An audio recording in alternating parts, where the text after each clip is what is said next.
Episode 49, St. Roddy.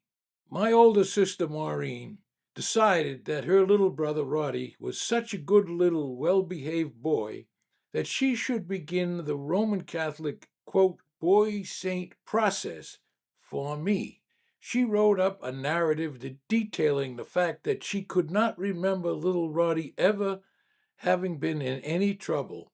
No pain did he ever cause, according to my sister's rigorous research. Her strong memories were of a young red-headed freckle-faced boy with a halo, always in church on his knees praying, never sassing his parents back, being loving and respectful to his adored sisters and brother, and doing all his chores and most of his siblings' chores too. The Blessed Sacrament School nuns and priests were considering joining in Maureen's application to Rome for a Boy Saint award for Little Roddy Murphy. Archbishop Cushing was expected to approve also. The O'Connells, the Pelrines, Mickles, Riley, Senecals, Donahues, Daniels, McCaskill, Reardons, Tanneys, and all the other neighbors and their children agreed with Maureen and the nuns and also wanted to sign the St. Roddy petition.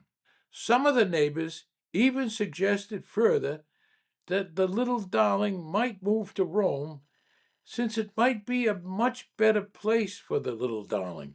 The Cambridge City Chief of Police, the mayor, and the city council were considering a statue of St. Roddy in front of the East Cambridge Courthouse to honor his continuous and exemplary good behavior.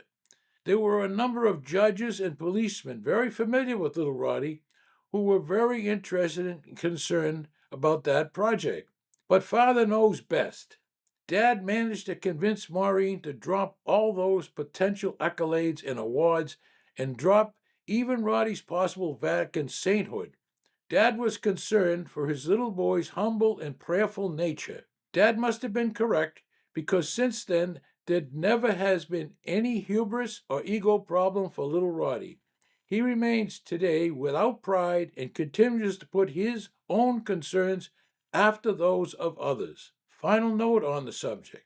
Research reports at the East Cambridge Courthouse of various cases involving Cambridge Murphys of that era is mixed.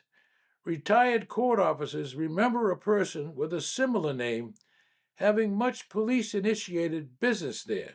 Church officials, however, postulate that Murphy is such a common name and that other scallywag was probably a Protestant Murphy. Thank you for viewing or listening to my podcast episode. I really appreciate it.